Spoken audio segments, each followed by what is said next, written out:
Hi everyone. This will be my favorite part of virtual shows. It's when I get to bring my live show to your screen. So I'm going to make a recipe for you tonight that I make regularly at my cooking shows. It is the hidden veggie marinara, and I want to put our Deluxe cooking blender to use in front of you. This is the biggest power tool that I have in my kitchen, and I love it far more than I ever thought I would.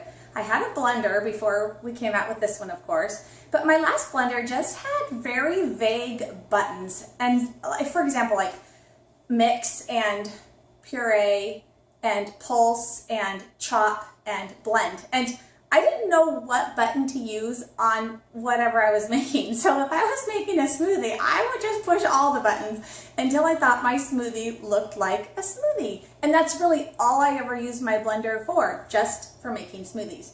Then the Pampered Chef came out with the Deluxe cooking blender. This will actually cook your food. It'll take it to at least 140 degrees, cook things thoroughly, but it will go all the way up to 220 degrees so that we can make homemade jam. So if you look at some of the earlier posts I posted, you'll see some just tips for success in using all the food that you buy so that we can be smart consumers. We don't want to throw anything away if we don't have to. So the Deluxe cooking blender is going to come with a cookbook. Wonderful, because we want some starter recipes in your kitchen with you, and then you'll know very quickly other things you can make with the blender. The cookbook is broken up into sections according to the buttons that exist on the blender, and the buttons are simple. Smoothie button. So if I'm making a smoothie, I just push the button that says smoothie, and somehow the blender knows when my smoothie is done. The soup button will make my soup. Tonight we are going to be making the hidden veggie marinara, and that button is called a heated puree. So the categories are here. This is going to be your smoothie setting, and on the other side of the category explanation will be many recipes for that setting. Smoothies are pretty fun because there's a really great ratio that our test kitchens have given you. A smoothie basically is 2 cups of fresh fruit, 1 cup of vegetables. It would be optional, but a lot of us use spinach or kale. And then about a 1/4 cup to a 1/2 cup of water. It will give you listed recipes here, but then each category will also give you color recipes that you might want to try. These are those really popular acai bowls. Another category will be alternate milk. So if you like to do your own almond milk or cashew milk, rice milk, oat milk, it's all here, and how to make it. As you continue to flip through the cookbook, we've got a grind setting. I have made my own peanut butter several times, and it's awesome. You simply just drop 3 cups of peanuts in your blender, and the blender comes with all the attachments. I tamp the nuts down, and in 2 minutes I have super creamy peanut butter. Nothing else, just peanuts, no oil, no additives, nothing. You can also grind your own oats to make your own flour. This is a recipe for a roasted red pepper and walnut dip and homemade hummus. There's a soup setting with all sorts of soup recipes for you to give the blender a try with. This is a butternut squash soup with a pumpkin seed granola. So I'm going to take it back to the category we're using tonight, and that will be the heated puree setting. And if I turn the page, it's going to show you what we're making. It's a hidden veggie marinara. So we'll serve it over pasta, obviously, but we're going to it's a good, healthy marinara. It's a really great way to sneak vegetables into marinara. I was at the grocery store the other day, and you can't find spaghetti sauce for the life of you right now, or marinara. So these ingredients we usually have on hand, and with the Deluxe cooking blender, we can make our own marinara to serve pasta for dinner. So let me show you what the blender comes with. First of all, our blender is glass. It will get hot. That's okay. I like glass better than, I guess, acrylic. There is just a guard here for your fingers in case you bump it, and there's a helper handle because it does have some more weight to it than obviously acrylic would. It's going to come with, once the lid is on, it has almost like a steam release valve in the lid, but I also like it because it allows us to add ingredients at the tail end without having to take off the entire lid and risk being splashed. If you happen to live in a high altitude area, you know it, and you need a special attachment so that you can do your blending up there. We'll never have to use it down here in San Diego, but I love that the Pampered Chef automatically includes it. They also automatically include the tamp so that when you are grinding your oats or making your own nut butters, this comes with it.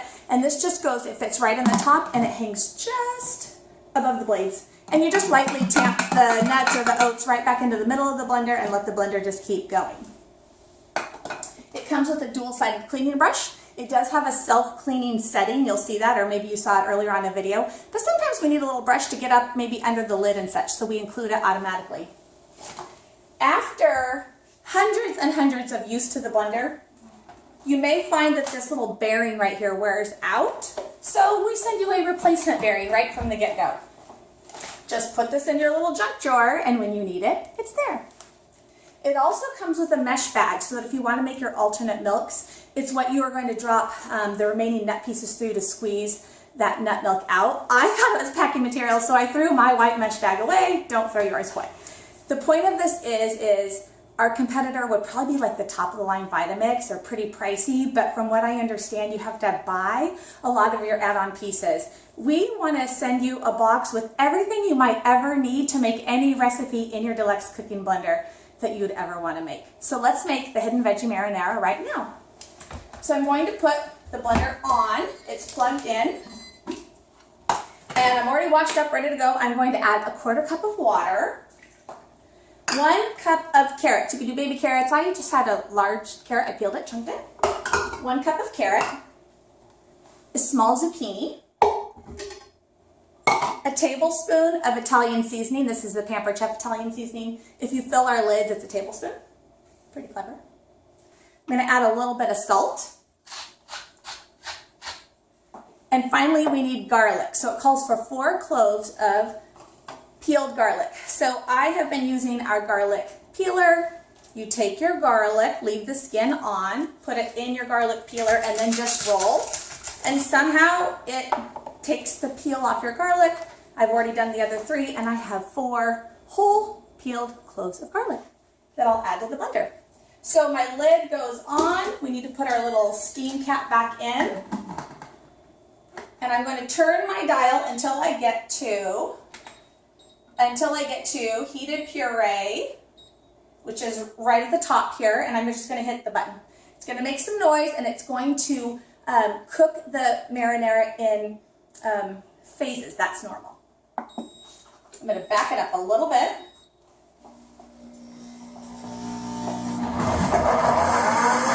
See if I can zoom in a little. You'll see. It's pretty darn cool. This is normal. So this blender is a 2 horsepower blender. Not always does it need to be going at 2 horsepower, otherwise your food would just be mutilated. But at times like this, or making your nut butters, we need that high power to cut through those hard ingredients.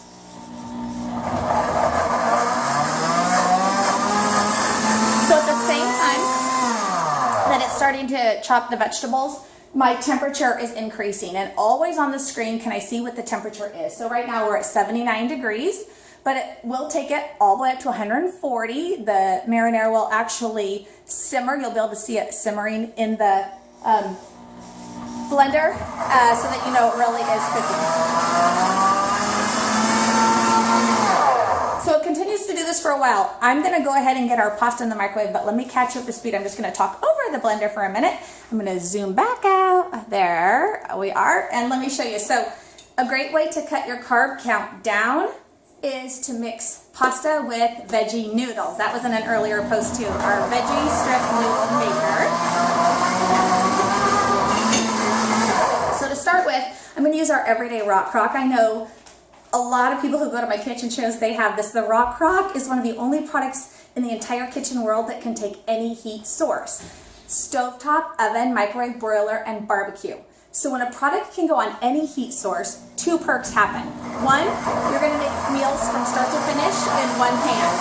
That means that the flavors are going to really meld together, and it will taste so different than had you cooked your meat in one skillet and then you put your casserole together in a different pan to put it in the oven. I can now cook my meat in here, add my pasta, everything to go with it to turn it into a casserole, take it from the cooktop right to the oven and cook it as one. The flavor will be spectacular that way. Perk number 2 is if I can do an entire recipe from start to finish in one vessel, not only is the flavor great, but cleanup is so easy. I no longer have that skillet to wash in my sink. This is, it comes clean really easy just with hot soapy water. It has a really great glaze inside. It makes it metal friendly, but it also keeps anything from sticking to it. But it's also dishwasher safe. So this is the Everyday Rock Crock. We have a bigger one. And we've got a smaller one. So the Dutch oven rock crock is the one I will use for my roasts. I'll start it on the cooktop, add some olive oil, and I want to caramelize and sear my roast on every side. I remove the roast, I caramelize carrots and onions, I bring my roast back in, some beef broth seasoning, and put the lid on. And I can cook it slow and low in my oven, or there's a warming base that you can get that turns it into a crock pot. So this will do everything a crock pot can do with that warming base. And so much more. Like our crock pots usually can't go on the cooktop to sear that meat. And I talked to, I think earlier in one of my videos, I'll talk about the importance of caramelizing the exterior of your proteins just to keep them super, super juicy. Let's see here, what else? It's clay. Don't drop it, it will break. But even though it will break if you drop it, it is tough as nails, and it will bring liquid to a rolling boil on an electric or gas cooktop without ever shattering. So to make our hidden veggie marinara as healthy as it can possibly be, I guess we want to cut our carbs down if we can. So I'm only doing not even a half a package of spaghetti in here. Later we're going to add some zucchini noodles, and you'll see that in another step. So to this, and for great flavor, I'm going to cook it in a low sodium chicken broth. And this is just 2 cups of chicken broth. And I'm actually going to cook the pasta in the microwave, and I don't even have to babysit it. The lid that comes with it has 3 very noticeable glass bubbles, and that will keep that suction from happening, which eliminates any boilovers in my microwave. So because my lid is slightly elevated, it's going to trap in the steam I need to keep my pasta at a simmer, but release steam so that I don't have that mess to clean up in the microwave. The point of having a product like this for one-pot meals is also easy to clean up, and not just in your sink, but everywhere around in your kitchen. So this is going to go in the microwave for 9 minutes.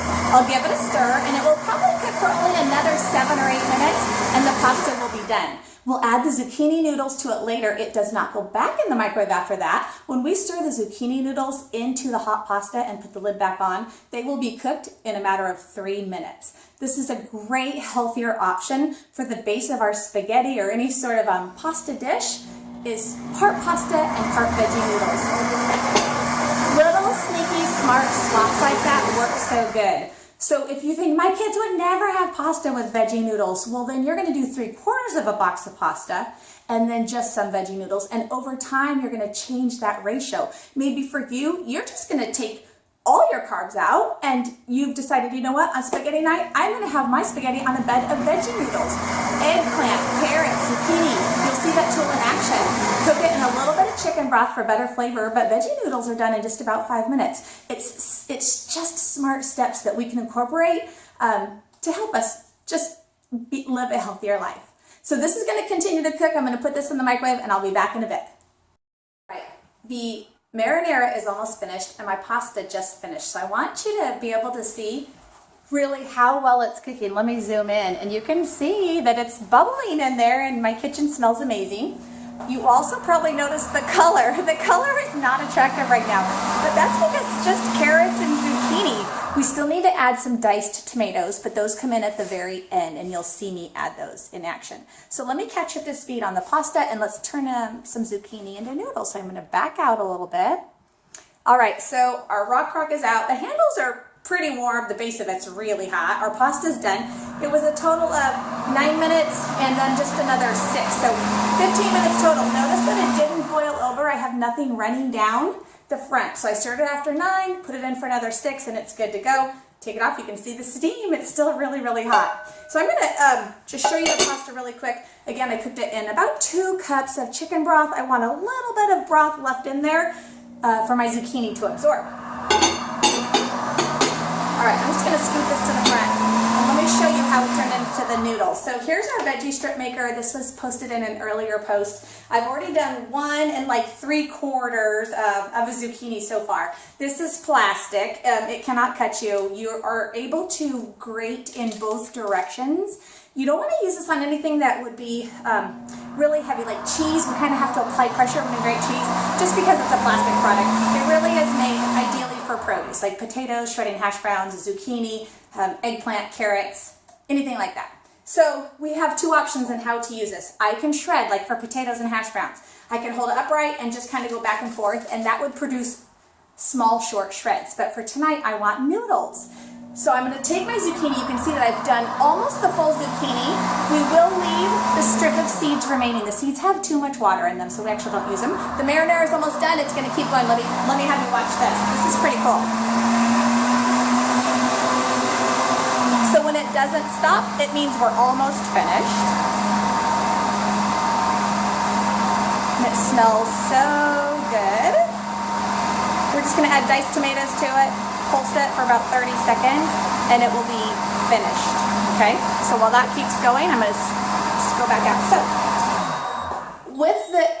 it's finished, it's beeping at me right now. So with the zucchini, I'm going to start it at the top because again, I want noodles. So I want to cross completely over the blades, if that's what you want to call them. They won't cut you. Again, they're plastic, so if you've got kids who like to help in the kitchen, they can. And I'm just rotating the zucchini. I really just want the meat of the zucchini, not the seeds. So I'm just going to go the dark green part and the meat that sits right below it until I end up having just a strip of seeds. I'm going to toss this. Some of you are creative. You'll do something else with it. So now look, that's again the veggie strip maker. It's not very much, 15 bucks I think. But now I have all of these zucchini noodles that we're going to add to the hot pasta. So this is how we can make healthy, smart swaps in our kitchen. This is a lot of zucchini.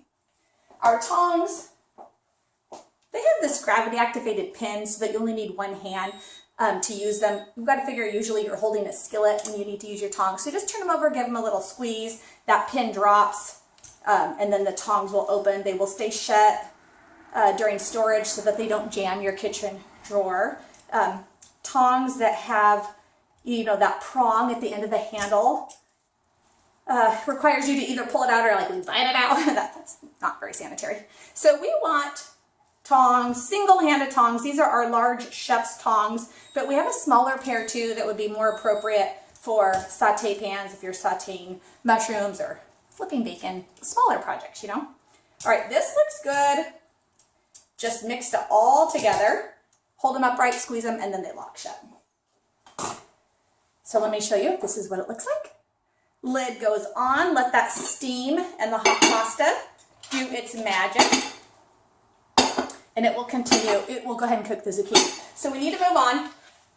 We need to add our tomatoes. So I'm going to go ahead and hit cancel right here. I'm going to take off my steam vent. Nice feature again. Don't have to take the whole lid off. And we're going to add diced tomatoes. So I just got 2 cans of petite diced tomatoes. They can be flavored. They can be plain. I think this is plain. And I want to show you our can opener. I get that it has a flip top, but there's nothing more dangerous than these. And lids are filthy on cans. So our Smooth Edge can opener, it's so funny at my cooking shows, I ask, what's your favorite product? And so many people say can opener, and I crack up because there aren't a lot of people who would rave about their can openers. This can opener flies in like a helicopter and it lands, it straddles, the 2 blades straddle either side of the lip of the lid. This keeps it from having any contact of the food or liquid in the can. That's going to prevent cross-contamination. It's also going to prevent rusting if your can opener is not stainless steel. So you turn it like you're used to. It just became easy to turn. That means my can is open. The safety feature keeps it from crashing. It went right over that flip top. I'm going to go backwards. My can opener pops off. There's a metal beak right here, and it opens and closes when I push the lever on the opposite side. This just saves my fingernails. I actually have no fingernails right now because Jackie's not back at work yet. So I am going to grab the lip of the lid with that metal beak, and it pulls right off. So it's called a Smooth Edge can opener. I have a smooth surface right here. I've got a smooth surface, the paper slid, on the top of my can. So as I push trash down, I'm not going to cut myself. As I put my silicone scrapers in here to scrape out refried beans, there's no jagged metal edges. I'm not going to nick any of my silicone spatulas. And then this is clean. It never touched anything. It goes right back in my kitchen drawer. So pouring diced tomatoes from a can that's not pliable into that steam vent, it's not going to work. It's going to create a mess. So I always first add it to my silicone prep bowls, and these come in a set of 3. There's a 1 cup tucked inside, there's a 2 cup, and this is a 3 cup. And I like the silicone because they are pliable. Like I'm a baker, so this is how I get my flour and sugar down into my big stainless mixing bowl in my KitchenAid mixer, because again, the non-pliable measuring cups, we all have them. I love ours. Our easy read measuring cups are awesome. Just not the best for this. Silicone prep bowls are wonderful for softening cream cheese and melting butter and softening chocolate. Because they come with lids, you can use them for leftovers. The lids are a hard plastic and they're just recessed, and so they'll keep your leftovers fresh in the refrigerator. So if I've got leftover chopped onion or something, I might store it in my silicone prep bowl. So let me go ahead and pour this can of tomatoes in here, and then with much more ease, I can add the tomatoes to my blender. Cleaner and definitely safer. This will turn it into that red color that we need or want, I guess, so that the kids don't say, why do we have an orange spaghetti sauce tonight? All right, so my steam vent goes right back on. Seriously, this is just one recipe I make in here. And I'm gonna go ahead and just hit pulse. And we'll pulse it for about 30 seconds. I had another video earlier about the smoothie cup attachment for this baby. And that's awesome. It's like make a smoothie, take it and go. It's double wall construction, fits right in your cup holder. I have a video of making a homemade chocolate mousse in here. Do you know that it's done in only 20 seconds? It's heavy whipping cream and a small package of instant chocolate pudding. 20 seconds, and it's the best homemade chocolate mousse. And that's 30 seconds of pulsing, so my marinara is finished. I'm going to hit cancel, and I'm going to take my lid off. I'm going to show this. So again, it's hot because it got up to over 200 degrees, but there it is. I wish you guys could smell it. That's the one feature that we miss in virtual cooking shows, is the smell. But it is going to be delicious, and it's just a sneaky way to get all those vegetables and vitamins and nutrients into our food. So I can actually just pour it right over the top if I just want to have a whole rock crock ready to go for the family. They can just dig in with their tongs. But I don't need all of this marinara in this batch because it's just for Hallie and I. So the Pampered Chef has these. These are little 1 cup silicone prep bowls, and they come in a set of 4 or a set of 6. It just depends on how you buy them. But they're wonderful for leftovers. They're also really good for portion control. So I can pour the rest of the marinara in these little 1 cup silicone prep bowls that come with lids, and I can put them in my freezer. If I want to make sure that they don't tip over in my freezer, then you'd want to also get the rack. So this would hold them steady. You can see one's in here. It holds them steady until they're frozen. And then you can use them and fill in every nook and cranny of your freezer and take this big rack out. These also work good. I talked about making my homemade peanut butter. This is great. I keep them in here, and then I keep the peanut butter in the refrigerator so that it lasts longer. But these are really convenient too. So I love the set of 3 because I want the varying sizes. And again, these come with lids, or you can just get the 4 or 6 pack of the 1 cup. And these really are for leftovers and portion control. I hope you liked this demo. I'll have more to come later. Thanks for joining me in my kitchen.